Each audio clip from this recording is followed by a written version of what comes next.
You don't want government waste. You don't want to spend money on things you don't need. That's just bad policy. But you also want to try to spend money where you can promote the private sector to actually bring more money in. City policies have effects over decades long, and that should be the emphasis and that should be the thought. It's about putting good policies in place so that decades down the line, we're left with, when you have a historic street grid in a historic community like Ybor that was built before the car, that is live, work, play, like Guido said, you can't have a suburban parking code in an area like that. It is not promoting development. It is not promoting the growth of that area. It's stifling the growth. It's the reason why the infrastructure is horrible over there, why the roads are all screwed up, is because there's no money to pull in from growth to be able to fix that infrastructure. And he's absolutely right. There's a lot of factors that led to Ybor's sort of demise, over the last 5 decades. It's urban renewal, but it's also the flight to the suburbs. Like, no one wanted to live in the city, man. That's why South Tampa was all built up and Seminole Heights was all built out. Those were like the suburbs back then. And since then it's expanded beyond that, right? Carrollwood, Wesley Chapel today, and even further out, right? Like you've got Parrish and Fishhawk and all these communities where they're still expanding outside the urban area. And the same policies that direct those areas are kind of baking into the city grid, and it's just not working. It's completely backwards and antiquated, and council recognizes that. And it's really awesome to hear. Let's pick up with Miranda. Carlson and Maniscalco. Ybor City demise because of different things. One was the expressway. They want to blame it all on that. No. Part of it, yes. When happened was the people that work in the cigar factory, people that were working at a Reynolds can, aluminum can, American can company, and the people that were their kids, didn't want to follow that trade. And the demise of the cigar factory, along with the demise of housing, that they were built out of wood, most of them, except the housing projects mainly, deteriorated because of termites. And the houses were in bad shape. They didn't have enough money to fix them. And decays on and on and on. For years, it was a ghost town. And again, I want to mention Greco's name. There was conversation, Councilmember Carlson, about building a garage on the east side with Fernando Noriega and the mayor, because I listened to it. And it never got done because it got out of office. But there's going to be a need sooner than later to build another garage. However, who's going to fund it is another question. But Ybor City demise within itself. There was little grocery stores, and every 2-second block, you had a grocery store where you could go in, you didn't have the money, you just signed the receipt, and at the end of the week, when your parents got paid, you paid it off. And that's how it was.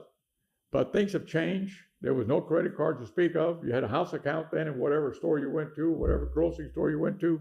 Everything has changed.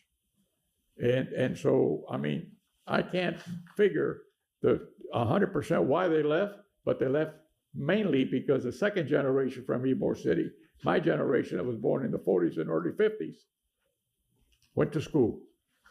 Parents of the ones that went to school never finished grammar school.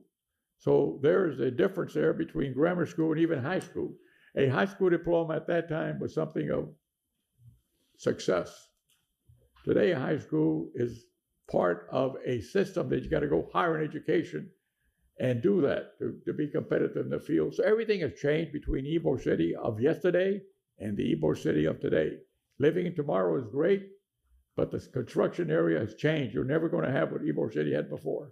You have a lot of people that want to live there and not enough land to support. But you're right about a garage on each side, and that was decided not to build it at the end of his term because there was no money. But it's still there, it's still available. I guess, I don't know.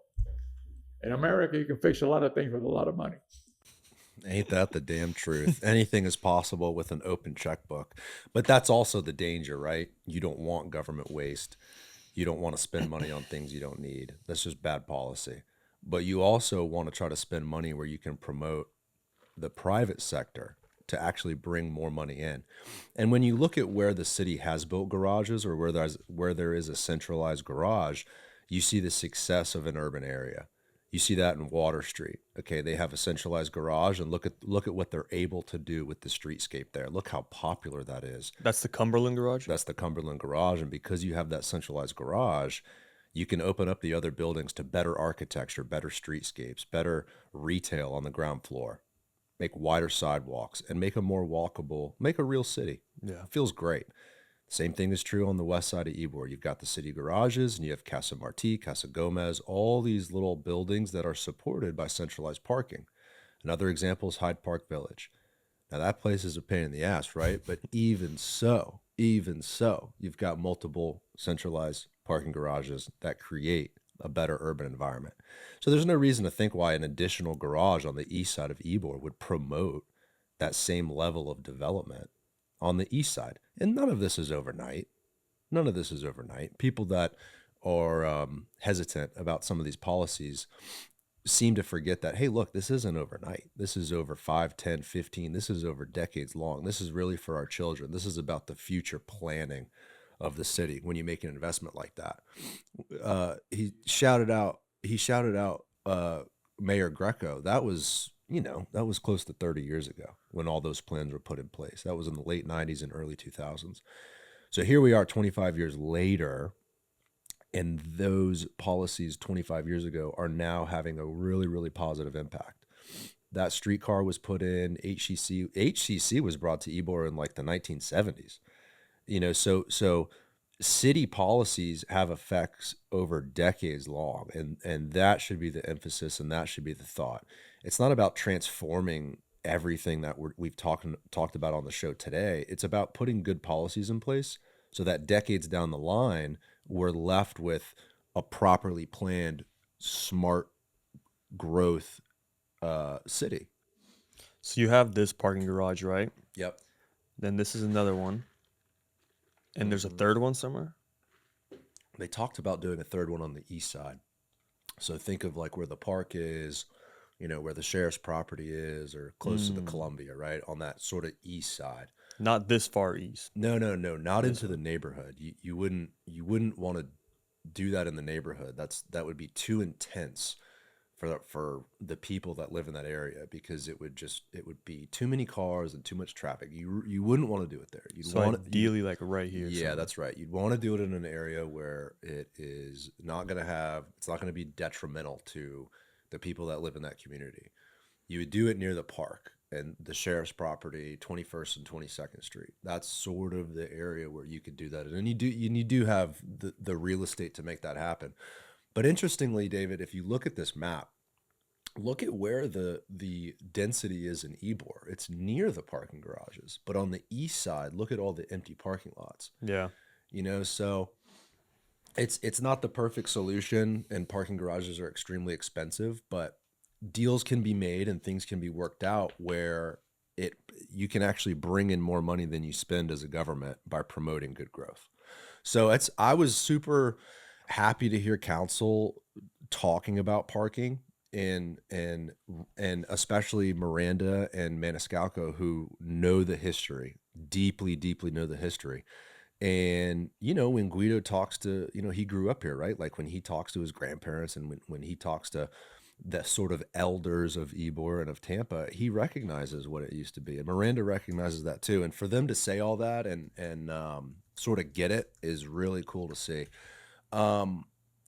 Bill specifically talked about parking garages. We don't need to hash this out all day, but again, I think the overall thought here is council gets it. And I hope that as the streetcar gets extended, they'll think about parking along with the streetcar. I mean, if the streetcar is extended up to Tampa Heights and the city was to do a parking garage up there, that might also promote good growth along that transit corridor. And just as we talked about, David, where like you've sold a car, you're going to get an e-bike, you're going to start walking, the younger generations and the generations that are going to be moving here over the next few decades, that's what they want. Like it's not that city policies are driving the culture. It's not that, the position that I have, and I've said on the show a bunch of times, is driving the culture. The culture wants that. Like, you probably sold your car early. Like, if you come and move to a city, you're not moving to a city to hop in your car to go get a stick of butter. Like, you're moving to a city for the accessibility and the affordability and the economic opportunity. Big on the economic opportunity. Let's make some money, dog. Let's make some money. That's why you left Northport, You left your community where you were living to come to Tampa for a better opportunity.